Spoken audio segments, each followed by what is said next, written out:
Environ 5% de ces événements sont inexplicables. Ils dépassent tout ce que les êtres humains sont capables de réaliser.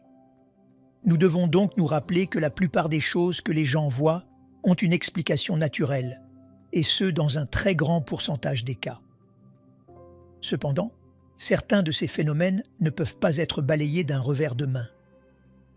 Depuis des décennies, moi-même ainsi que de nombreux autres croyants, particulièrement beaucoup d'enseignants en prophétie biblique, soutenons que ces incursions inexplicables ne sont pas d'origine extraterrestre, mais extradimensionnelle. Ou peut-être serait-il plus juste de dire qu'elles sont interdimensionnelles, qu'il s'agit de manifestations démoniaques. Bienvenue à Arking the End Times. Je suis Mark Hitchcock. Vous savez, dans environ 2 jours, le nouveau film tant attendu de Steven Spielberg, le jour de la divulgation, sortira sur les écrans. La date de sortie tombe à point nommée car, il y a environ 1 mois, le gouvernement a fait une divulgation massive concernant les ovnis. On les appelle désormais des PAN, c'est-à-dire des phénomènes aérospatiaux non identifiés. Mais le 8 mai, le Pentagone a publié une série de dossiers sur ces PAN, incitant le public à tirer ses propres conclusions. Ce fut un déballage de données colossal, et je trouve cela intéressant. Pensez à la synchronisation de ce film qui semble étrangement coordonné avec cette publication de données d'il y a environ 1 mois. On pourrait presque croire que les 2 événements ont été coordonnés l'un avec l'autre. Mais dans une récente interview pour la promotion du film, Steven Spielberg a déclaré qu'il pensait que son œuvre soulèverait des questions théologiques chez les chrétiens concernant Dieu et la nature du cosmos. Ce que je souhaite faire aujourd'hui, c'est examiner ses commentaires et expliquer pourquoi je pense que son film confirme en réalité ce que je crois au sujet de Dieu et de sa création, tel que révélé dans la Bible. Or, avant d'en venir à cela, je voudrais brièvement vous présenter la 2e partie du programme d'aujourd'hui. Nous allons poursuivre notre exposition du livre de l'Apocalypse et nous approchons de la fin. Ce sera l'avant-dernière étude sur le livre de l'Apocalypse. Nous examinerons donc certains de ces derniers versets dans ce qu'on appelle l'épilogue ou la conclusion du livre de l'Apocalypse. Ce sont des éléments passionnants et très applicables à nos vies aujourd'hui, alors que nous attendons la venue de Jésus-Christ. Nous y reviendrons dans quelques minutes. Le Christian Post a publié un titre cette semaine. Steven Spielberg affirme que son nouveau film, le jour de la divulgation, soulèvera des questions théologiques. Voici un extrait de cet article. Le réalisateur Steven Spielberg a suggéré lors d'une interview dimanche que son nouveau film sur les extraterrestres pourrait soulever des questions théologiques chez certains chrétiens concernant la nature du cosmos. S'entretenant avec Ben Mankiewicz, l'animateur de Turner Classic Movies, sur CBS News Sunday Morning, Spielberg a déclaré que, le jour de la divulgation, son prochain film sur un météorologue et un expert en cybersécurité exposant la dissimulation par le gouvernement de secrets extraterrestres abordera les implications qu'une telle révélation aurait pour les croyants. Il poursuit en disant qu'il y a une faction dans le film qui représente assez bien la raison pour laquelle, peut-être à cause d'un choc ontologique ou d'une dislocation sociale, si cette vérité était connue du jour au lendemain, si le gouvernement annonçait « Oui, nous vous cachons cela depuis 1947 », cela bouleverserait beaucoup de gens. Il demande « Qu'est-ce que cela fait aux croyances fondamentales que beaucoup d'entre nous possèdent? Dieu est-il notre Dieu uniquement sur cette planète, ou est-il le Dieu de chaque système où il y a une civilisation, une vie intelligente ou même une vie en développement? Je suis certain que ce film, comme il l'a dit, soulèvera probablement des questions dans l'esprit de beaucoup de gens. Mais je pense qu'il confirme. Encore une fois, je n'ai pas encore vu le film, mais j'en ai vu les bandes annonces et j'en connais l'essentiel. Je pense qu'il confirme ce que je crois et ce que j'enseigne depuis de nombreuses années sur les ovnis, désormais connus sous le nom de PAN. J'enseigne depuis les années 1990, depuis ma première visite sur le site du crash originel de 1947 à Roswell, que la plupart de ces événements peuvent s'expliquer par des phénomènes naturels. Mais il y a environ 5% de ces événements qui sont inexplicables. Ils dépassent tout ce que les humains peuvent faire. Nous devons donc nous rappeler que la plupart des choses que les gens voient ont une explication naturelle dans un très large pourcentage des cas. Mais il y en a certains qui ne peuvent pas être expliqués. Et moi-même, ainsi que de nombreux autres croyants au fil des ans, en particulier de nombreux enseignants en prophétie biblique, soutenons depuis des décennies que ces incursions inexplicables ne sont pas extraterrestres, mais qu'elles sont extradimensionnelles ou, pour mieux dire, interdimensionnelles, qu'il s'agit de manifestations démoniaques. La Bible enseigne qu'il n'y a que deux formes intelligentes de vie créées dans l'univers, les anges et les humains. Il y a des êtres angéliques et des êtres humains. Ce que font ces pans dépasse les capacités humaines. Or, nous savons par la Bible qu'il n'existe que deux catégories d'anges. Si ce ne sont pas des humains qui font cela, alors ce doit être des êtres angéliques. Nous savons qu'il y a deux sortes d'anges. Il y a les bons anges, souvent appelés anges, n'ayant pas chuté, ou anges élus. Et puis il y a les anges déchus, mauvais, que la Bible identifie comme des démons. Nous savons également que les bons anges n'ayant pas chuté ne seraient pas impliqués dans ce genre d'activité, ce genre de tromperie et d'illusion. Cela laisse donc les démons comme seule option biblique pour ces pans inexplicables.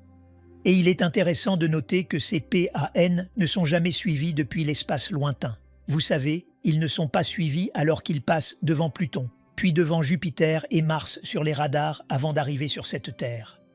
Ils ne viennent pas, comme le dirait le film La guerre des étoiles, d'une galaxie lointaine, très lointaine. Ils apparaissent simplement de nulle part dans notre continuum espace-temps. Ils réagissent d'une manière qui dépasse de loin toute technologie humaine imaginable. Puis, ils disparaissent dans l'air.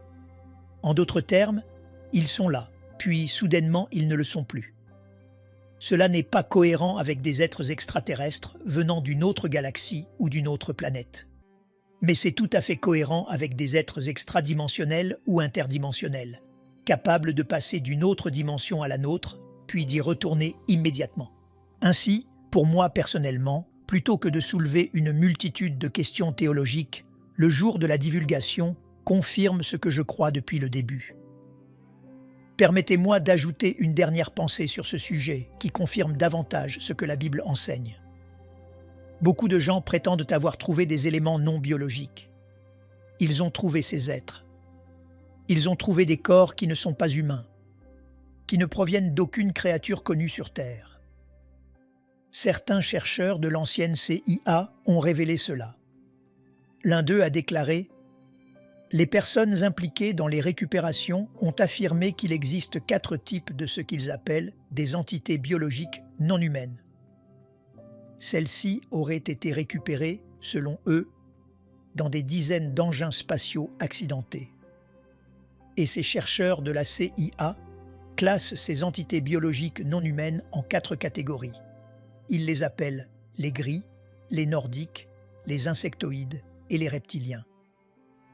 Laissez-moi vous lire ceci, car je pense que cela se rapporte vraiment à un passage stupéfiant des Écritures dans le chapitre 9 de l'Apocalypse. Laissez-moi vous lire comment ils décrivent ces différentes entités non biologiques qu'ils prétendent avoir trouvées. Il est dit « Les Nordiques sont définis comme une race de taille humaine d'environ 6 pieds de haut, ressemblant à des Européens du Nord. Les caractéristiques des reptiliens incluent une position verticale, des écailles sur le corps, de longues queues et des membres semblables à ceux des humains. Les extraterrestres gris sont des extraterrestres de petite taille, facilement distinguables, sans cheveux, avec d'énormes yeux comme ceux que l'on voit dans des films tels que Rencontre du troisième type. Les insectoïdes, également appelés mantes, sont des espèces extraterrestres ressemblant à des mantes religieuses. En lisant cela, mon esprit s'est immédiatement tourné vers le chapitre 9 de l'Apocalypse. Dans Apocalypse chapitre 9, nous lisons au sujet de démons qui montent de l'abîme pendant la période de la tribulation pour envahir la terre. Laissez-moi vous lire ceci, en commençant au chapitre 9 de l'Apocalypse. Je pense que c'est le chapitre le plus bizarre de la Bible. Il est dit « Le 5e ange sonna de la trompette, et je vis une étoile qui était tombée du ciel sur la terre. La clé du puits de l'abîme lui fut donnée, et elle ouvrit le puits de l'abîme. Et il monta du puits une fumée, comme la fumée d'une grande fournaise, et le soleil et l'air furent obscurcis par la fumée du puits. De la fumée sortirent des sauterelles, qui se répandirent sur la terre, et il leur fut donné un pouvoir comme le pouvoir qu'ont les scorpions de la terre. Remarquez ces insectoïdes, ou la façon dont ils sont décrits. On leur dit de ne point faire de mal à l'herbe de la terre, ni à aucune verdure, ni à aucun arbre, mais seulement aux hommes qui n'avaient pas le sceau de Dieu sur le front. Il leur fut donné, non de les tuer, mais de les tourmenter pendant 5 mois. Et le tourment qu'elles causaient était comme le tourment que cause le scorpion quand il pique un homme. Encore une fois, cela ressemble à des insectes.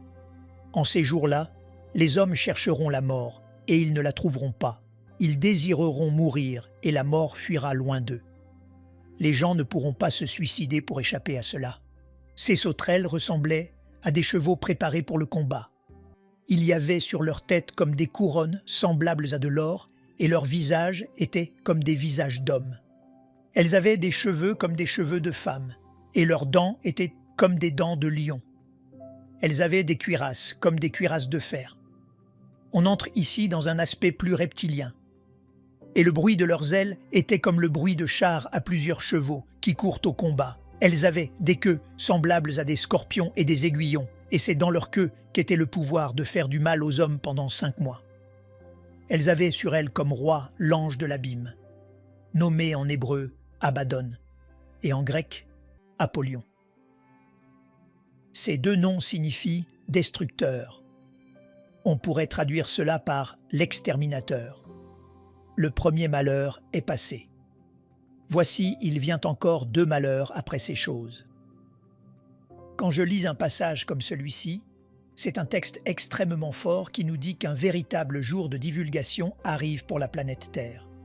Il y aura un véritable jour de divulgation lorsqu'une horde de démons sera libérée de l'abîme. Et ce sont les pires d'entre eux. Rappelez-vous quand Jésus a affronté l'homme possédé par une légion de démons et qu'il allait les chasser. La légion a dit « Ne nous envoie pas dans l'abîme avant le temps ».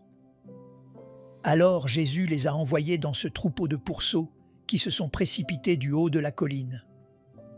Ainsi, les démons qui vont trop loin dans ce monde subissent un châtiment. Ils sont mis dans l'abîme.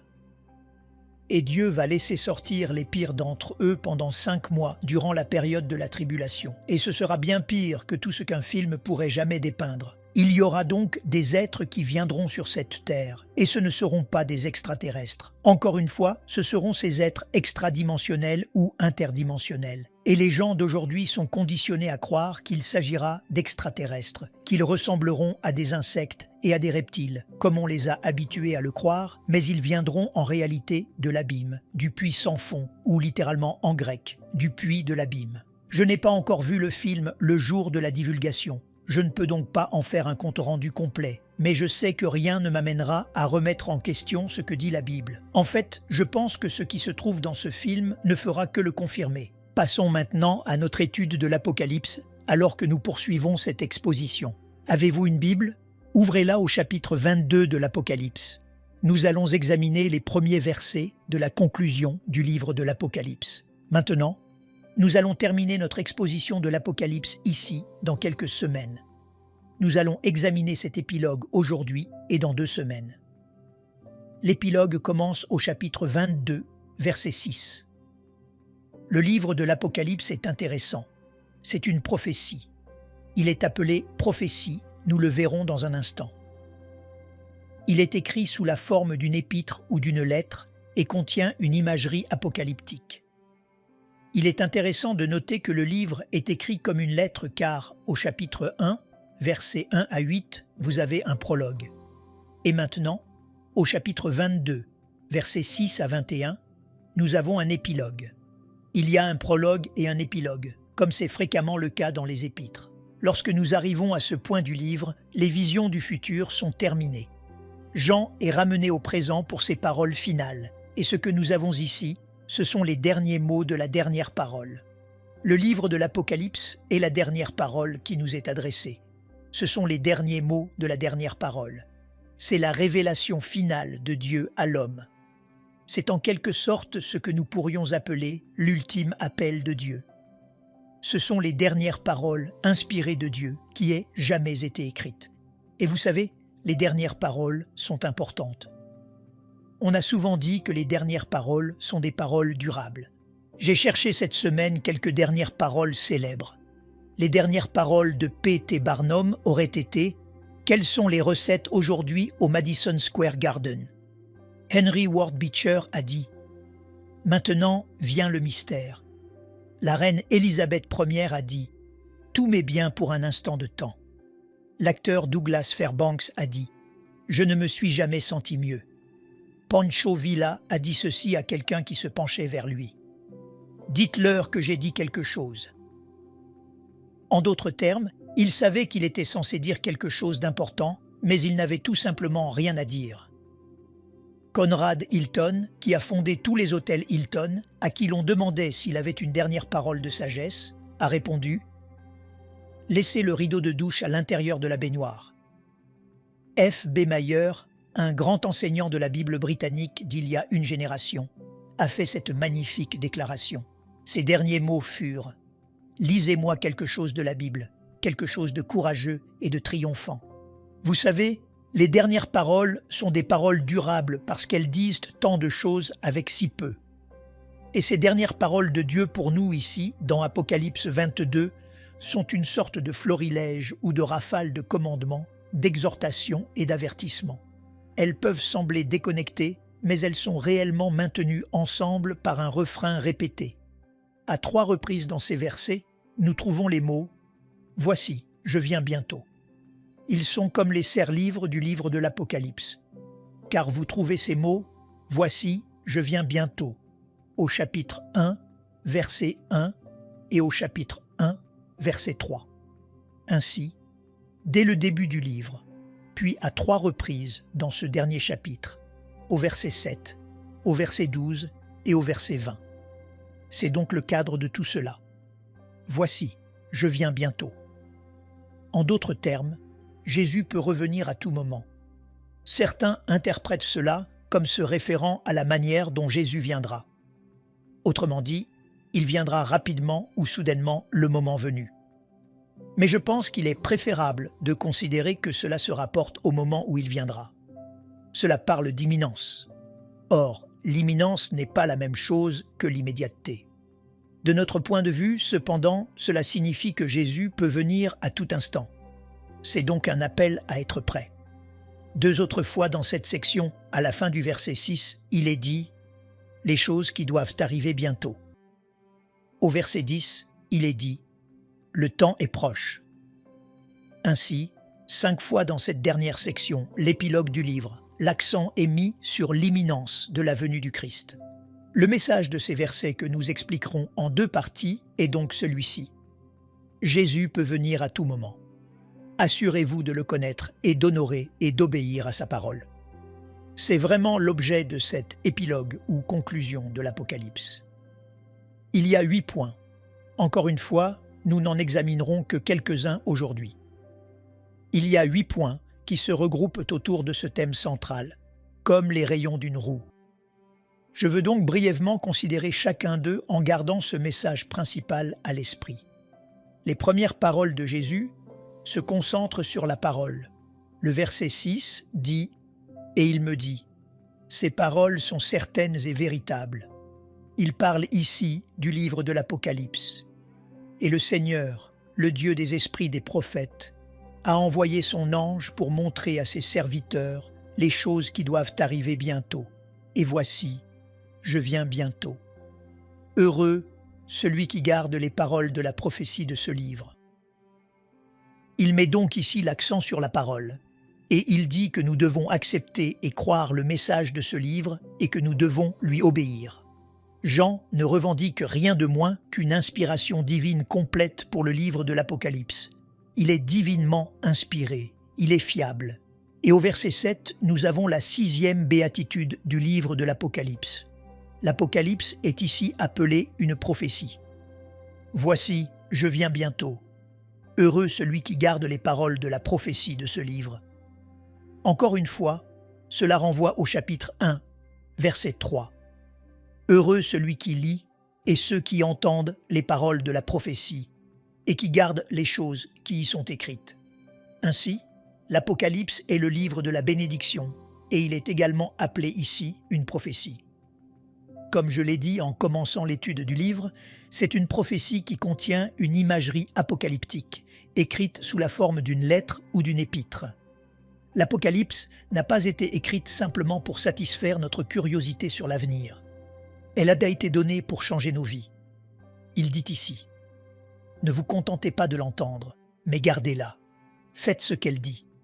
Réfléchissez à ceci. Si vous voulez la bénédiction de Dieu sur votre vie, et nous la voulons tous sur notre vie, notre mariage, notre carrière, nos affaires, ce que nous dirions, c'est d'obéir à la parole de Dieu. Heureux ceux qui entendent ce message et qui le gardent et font ce qui y est écrit. » La fin du verset 6 dit « Ce sont les paroles de la prophétie de ce livre. » L'Apocalypse est donc une prophétie. Elle révèle l'avenir, mais elle ne nous dit pas tout. Évidemment, il y a beaucoup de choses que nous ne comprenons pas ou ne savons pas, même après avoir lu ce livre. Une grande partie de l'avenir reste un mystère pour nous. Mais nous pouvons faire confiance à Dieu pour ce que nous ne savons pas. Un journaliste parlait un jour à l'épouse d'Albert Einstein et lui a demandé « Connaissez-vous et comprenez-vous la théorie de la relativité ?» Elle a répondu « Non, mais je connais Albert Einstein. » Et j'aime cela. C'est un peu ainsi pour vous et pour moi. Il y a beaucoup de choses que nous ne comprenons pas, mais nous pouvons connaître Dieu. Nous pouvons savoir qui il est et nous pouvons lui faire confiance ainsi qu'à sa parole. Ainsi, alors que nous attendons la venue du Christ, nous devons nous rappeler que la parole de Dieu est vraie et fiable, lui obéir et marcher dans la soumission à la parole de Dieu. La première pensée à la fin de ce livre est donc la parole. Le second accent est mis sur l'adoration. Remarquez au verset 8, il est dit « C'est moi, Jean, qui ai entendu et vu ces choses. » C'est donc moi qui rapporte cela. Et quand j'eus entendu et vu, je tombais aux pieds de l'ange qui me les montrait pour l'adorer. Mais il me dit « Garde-toi de le faire. Je suis ton compagnon de service et celui de tes frères les prophètes et de ceux qui gardent les paroles de ce livre. Adore Dieu. » Jean est en quelque sorte submergé. Encore une fois, cela lui arrive souvent à travers le livre de l'Apocalypse. Mais il commet la même erreur qu'au chapitre 19, verset 10. Rappelez-vous, il s'était également prosterné devant un ange à ce moment-là. Il n'a pas réussi à retenir la leçon la première fois. Il nous ressemble beaucoup. Nous commettons souvent les mêmes erreurs encore et encore. Nous n'apprenons pas notre leçon. Et c'est une chose très humiliante dans la vie, du moins pour moi, quand je commets les mêmes erreurs et retombe dans les mêmes péchés maintes et maintes fois. Mais cela nous indique ici que Dieu est le seul objet d'adoration. Et Jésus est adoré dans l'Apocalypse par les anges. Il est donc Dieu. Il dit donc que l'on n'adore que Dieu. Et bien sûr, dans le livre de l'Apocalypse, puisque Jésus est adoré, cela signifie qu'il est également Dieu. Ainsi, alors que nous veillons et attendons la venue de Jésus, nous ne devons pas adorer le plaisir. Nous ne devons pas adorer nos possessions. Nous ne devons pas adorer l'argent. Nous devons adorer Dieu. Nous devons lui donner la place légitime de suprématie dans nos vies. Nous avons donc la parole. Nous avons l'adoration. Le troisième message concerne notre marche, au verset 10. Il dit « Et il me dit, ne scelle pas les paroles de la prophétie de ce livre, car le temps est proche.